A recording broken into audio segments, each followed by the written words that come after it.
Breaking right now, the British royal family mired in one of its biggest crises in history. Chaos erupted across the royal world after Buckingham Palace announced a shocking new move to strip more royal titles. And Prince Harry's reaction was immediate. The moment the news broke, Harry reportedly rushed back to the UK, sparking a whirlwind of speculation about what the palace is planning next. Is this the final chapter in the long-running feud, or a desperate attempt to mend what's been broken? As tension builds and secrets swirl, one question rises above the rest. What pushed the palace to take such a drastic step now? The prince in the sky and the throne. In silence, there's panic in the clouds tonight, the kind that feels heavy even from the ground. Somewhere above the Atlantic, a jet slices through the dark, carrying a prince who once swore he'd never look back at the crown he ran from.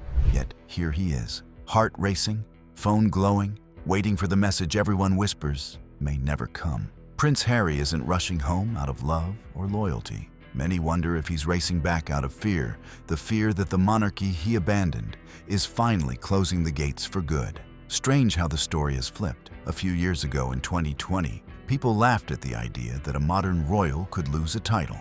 Now, even palace courtiers shrug as rumors swirl about the Duke of Sussex title hanging by a single thread. And the hand holding that thread isn't Parliament's, it isn't the public's. It's the calm, steady grip of Prince William, his brother, once teased as the trapped one, now quietly becoming the most influential figure in the House of Windsor. Reports from California claim Harry boarded his flight in a frenzy, jaw tight, pacing, frustrated aides trailing behind him. Some insiders even joke that he finally realized that the monarchy didn't collapse without him, it reorganized. While he spoke about healing on global podcasts, the palace healed too, without his voice, his drama, or his chaos. And that's the unusual twist. The royal machine didn't push him out, it simply moved on. William's rise has been both quiet and sharp. No public tantrums, no dramatic interviews, no Netflix confessionals, just silence, calculated silence, the kind that hits harder than any announcement. Even in 2023,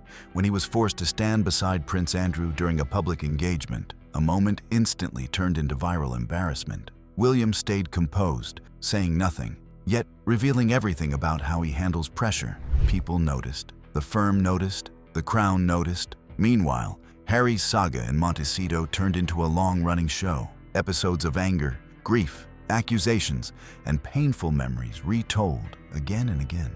Every time he tried to expose the palace, he ended up exposing himself. And in the eyes of many inside the firm, the more he spoke, the less royal he seemed. Some palace staff reportedly refer to him now, not as a prince, not as a duke, but as something colder, a former asset, not removed, just irrelevant. King Charles still wears the crown, yes, but insiders say William is steering the ship, a streamlined monarchy, less emotional, more efficient, more corporate. And in that new image, there's no place for chaos, no space for unpredictability.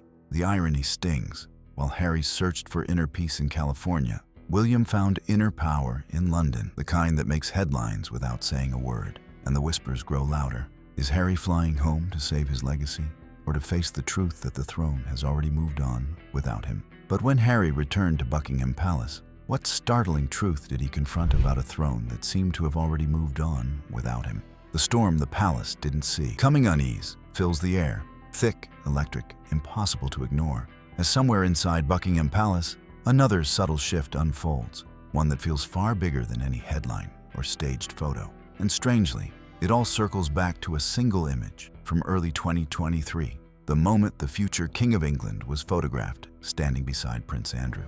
That snapshot didn't just spark outrage. It cracked open the palace walls and exposed a truth royal insiders had whispered for years. William wasn't just stepping into the spotlight. He was taking control of the entire machine. They say that picture was the moment he stopped playing the patient, polished prince, and started acting like the monarch in waiting who wasn't afraid to do what his father, King Charles, wouldn't. Because soon after that event, the whispers grew louder. William, not Charles, was the driving force behind stripping Andrew of his remaining privileges. That decision, historic, ruthless, and deeply symbolic, set a precedent no one expected. If a duke could lose everything, then suddenly no title felt safe, and royal watchers began murmuring the same thought. If Andrew could fall, who might be next? That question rattled louder in California than in London. For years, Prince Harry believed he had escaped the system. He fled to Montecito, built a new life, and spoke freely about the monarchy as if words had no consequences.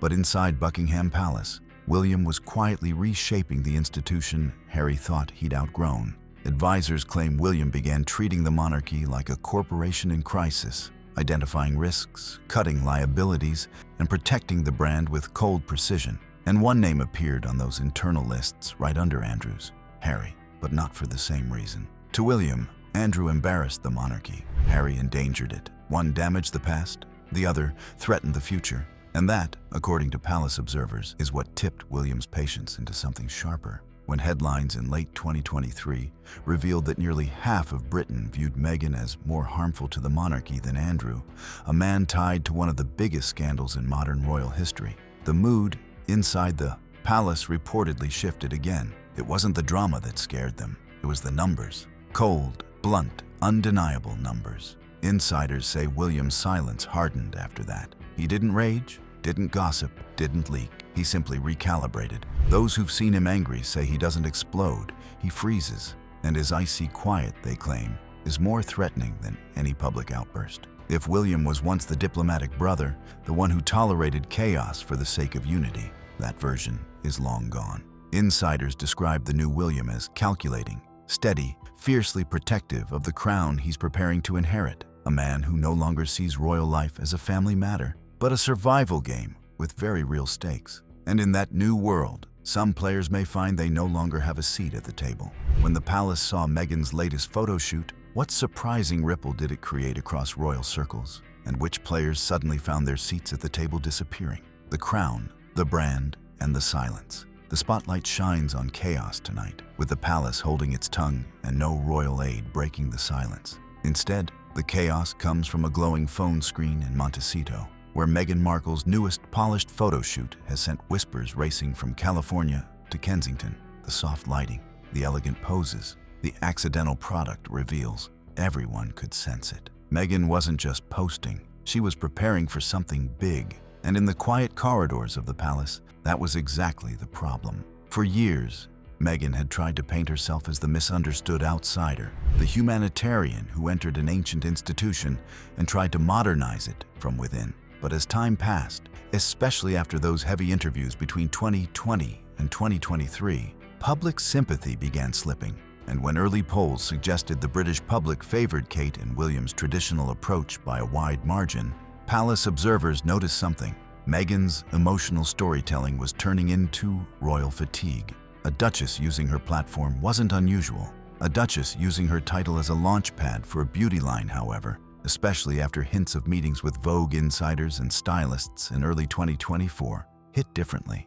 Was it ambition, reinvention, or something the palace saw as a threat? Insiders claimed senior aides privately rolled their eyes at the irony. Meghan had spent years criticizing the monarchy for being outdated and overly controlled. Yet now she was reportedly shaping her brand with the very crown she claimed she didn't need. Even her soft focus teasers looked like royal-themed product ads. To Hollywood, it was sharp business. To the palace, it felt like provocation. Meanwhile, Prince William, who once tolerated the Sussex drama with tight-lipped politeness, had grown into an entirely different figure by late 2023. Calm, calculated, and fiercely protective of the monarchy's reputation.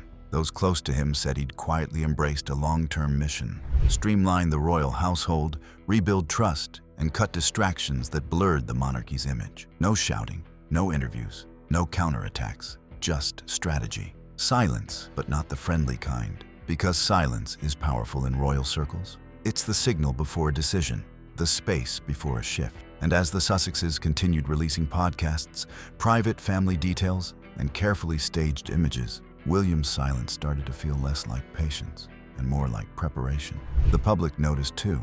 Every flashy deal and every emotional revelation Meghan shared seemed to weaken the royal aura she once embraced. Even supporters wondered aloud, was the Duchess of Sussex becoming more brand than royal? Then came the speculation, rumors online, chatter in gossip columns, even fan debates, wondering whether Meghan's new business direction could force the palace to question how her title was being used. Nothing official was ever stated, but royal watchers sensed tension rising. Because Meghan wasn't just selling skincare or fragrances, she was selling symbolism, proximity, the kind of glamour only a royal connection could offer. And to the palace, that wasn't entrepreneurship, it was erosion of tradition. Now, as Meghan moves forward with her rebrand, one question hangs in the air. How long will the monarchy stay silent? And what does that silence truly mean? Was the palace's silence a sign of strategy or something deeper? What was really happening behind closed doors regarding the Sussexes' fading influence? When a royal vanishes without a sound, a hush lingers over the palace, not the noisy kind of drama reported in headlines, but the subtle kind that signals someone's importance is fading. Lately, that quiet seems aimed squarely at the Sussexes. You can almost picture courtiers moving gracefully through polished halls, making small adjustments, shifting a photo here, editing a line there, while acting as if everything is perfectly normal. Yet everyone watching knows. Silence from Buckingham Palace is never accidental. It's a strategy, one older than any modern scandal. What makes this moment so strange isn't that Harry flew across the Atlantic in February, reportedly rushing back to see King Charles during his health scare. It's how the palace responded, or rather, how it didn't. No welcoming camera crews at Heathrow, no official statement, not even a polite acknowledgement that the prodigal son had landed. For a man who once couldn't sneeze without a press alert, the void was impossible to miss. Some royal watchers wondered if this was a message, a quiet reminder that the prince who walked away might now find the doors closing behind him. Insiders whisper that William, steady and careful, has been guiding this new, colder strategy, not out of revenge, at least not openly, but out of a desire to streamline the monarchy after the chaos of 2020, the Oprah interview, the Netflix series, and the memoir that cut deeper than expected. While Harry was discussing healing in Montecito, William was shaping a version of the monarchy that doesn't need extra noise. And with King Charles battling health challenges throughout 2023 and into 2024, someone had to steady the ship. That someone was William. It's not dramatic, not messy, just efficient. Mentions of the Sussexes quietly disappearing from official pages, updated biographies shifting from present tense to past, charity links fading from view. Nothing shouted, nothing denied. Everything is adjusted. The palace's version of vaporizing someone from the narrative. A few fans speculate that Meghan might not have expected this level of detachment, especially while maintaining the Sussex name in her public identity. But the palace, grounded in centuries of protocol, tends to respond to broken rules with something sharper than anger: indifference. Even Harry's titles, still technically intact, feel different now. They still exist on paper, but the weight behind them, once enough to stir global fascination, seems thinner. And this raises uncomfortable questions. Without the royal foundation beneath them, does the glamorous Montecito brand hold the same shine? Or was its strength always tied to an institution Harry and Meghan hoped to outrun? Gossip circles buzz with speculation, especially after multiple UK commentators hinted in late 2024 that internal discussions about titles were not off the table, depending on circumstances. The saddest twist is that Harry reportedly believes he can repair the damage. Maybe he can, maybe he can't. But how do you argue with an institution that simply refuses to argue back? Silence can be kinder than confrontation, but it can also be the final word. And lately, the palace's silence speaks louder than any royal decree. Because for all its calm appearance, the palace's silence hinted at something deeper. What storm is quietly closing in on a prince who thought he could escape royal power? The crown's quiet earthquake, somewhere between Montecito's calm hills and London's cold corridors of power. A storm is tightening its grip on a prince who once believed he could outrun the monarchy forever. And while Harry rushes to pack his bags, convinced he can still negotiate his way out of disaster, the real decisions are being made in rooms he no longer has access to. Decisions that, according to insiders, already feel final. What's unfolding now isn't a family dispute. It's a structural shift, a quiet but undeniable rearranging of royal power. For years, people whispered that Prince Philip was the firm, unseen hand behind Queen Elizabeth II's toughest choices. But in 2024 and beyond, some say that role has shifted to Prince William, calm, composed, and far more calculated than his brother ever realized. He isn't raising his voice, seeking apologies, or offering olive branches. He's drawing boundaries, firm ones, and the palace seems perfectly aligned with his vision. Harry might be heading to London imagining he'll defend his titles, but many believe the monarchy has already turned the page. And the most brutal twist? His greatest fear may not be exile. It may be fading into royal irrelevance. Because while the world focused on his interviews, his books, and Meghan's next media venture, William quietly mastered the art his grandmother perfected, winning battles without ever appearing to fight. Behind the scenes, all eyes are on Parliament, where whispers of a Royal Titles Reform Act have grown louder since late 2023. Nothing official, nothing confirmed, but the murmurs alone are enough to send waves straight into Montecito. Could the government really step in? Could titles truly be removed? No one knows for certain, but the speculation alone has triggered a kind of panic that even insiders admit is hard to hide. And here's the genius of it. If such reforms were ever to pass, William's fingerprints wouldn't need to appear anywhere. A simple handshake, a polite smile, and Parliament becomes the villain, leaving the heir to the throne looking neutral, even dutiful. Removing a title becomes modernization, not punishment, a strategic cleanse disguised as progress. The rumored plan, if it exists at all, is chilling in its efficiency. Start with the easiest case, the one the public already accepts. Prince Andrew. His 2022 downfall showed that even a blood prince could be demoted. And when Buckingham Palace quietly shifted him back to Andrew Mountbatten Windsor, royal watchers say Harry felt the shockwave instantly. If Andrew wasn't protected, who was? But inside the palace, emotions don't guide decisions, optics do. And to those shaping the monarchy's future, Andrew and Harry represent two sides of the same threat. Corruption on one hand, rebellion on the other. One undermines dignity, the other stability. And both, according to palace insiders, make the crown look fractured. Meanwhile, Meghan continues her Hollywood reinventions. Some successful, some shaky, but every new project only fuels William's advisors, who argue the monarchy cannot look disciplined while its own members monetize royal drama. Is any of this confirmed? No. Is the palace speaking openly? Absolutely not. But the silence itself feels like a message. And Harry, racing toward Heathrow with hope in his suitcase, may discover it's the only message that matters. But if one hopeful dash toward Heathrow carried such symbolic weight, what would happen when the Meghan mirage stepped back into the center of the storm? The mirage behind the crown. Rumors erupted across private jets and palace hallways, swelling into storms. At the center is a figure insiders call the Meghan Mirage, a woman whose presence bends narratives, commands the spotlight, and even challenges the monarchy itself. Some say her skill isn't just reinvention. It's an art of shaping perception, turning every glance, every gesture, into a story the world can't ignore. It's control, shaping the world's view of her, even as the foundation beneath begins to crack. That same brilliance, however, has made her the institution's most volatile problem. Behind the scenes, Palisades jokes she's the Duchess of Spin, a master illusionist who can conjure prestige and sympathy with a single well-timed podcast or profile. Love her or resent her, her influence is undeniable and deeply unsettling to a monarchy that depends on narrative control. Since 2023, every photo shoot, brand launch, and media appearance has sparked speculation. Is she elevating the crown or monetizing it? Caught in the middle is Harry. Friends say he faces a crossroads he's never known. One path toward Meghan, the woman, the defiance, the freedom he chose. The other toward William, his brother, his history, his birthright. Whispers of the proposed Royal Titles Reform Act add pressure. The law could allow William to strip titles from anyone deemed harmful to the crown's dignity.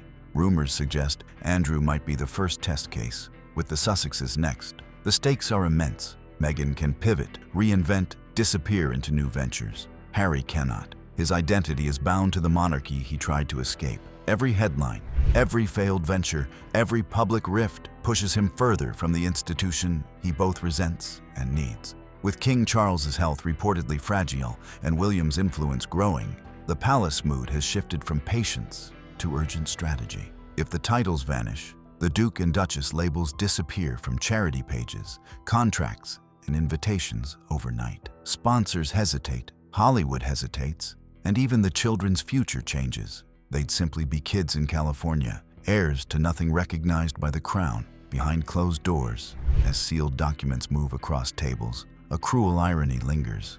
After years of fleeing royal control, Harry may now fight to stay tethered to the very system he abandoned. Once the House of Windsor decides someone is no longer one of them, the erasure is total. The story vanishes, leaving only the echo of a legacy slipping through the cracks. So, what do you think prompted Harry's sudden rush back to the UK after the palace's shocking move to strip his titles? We'd like to hear your thoughts. Don't forget to like and subscribe.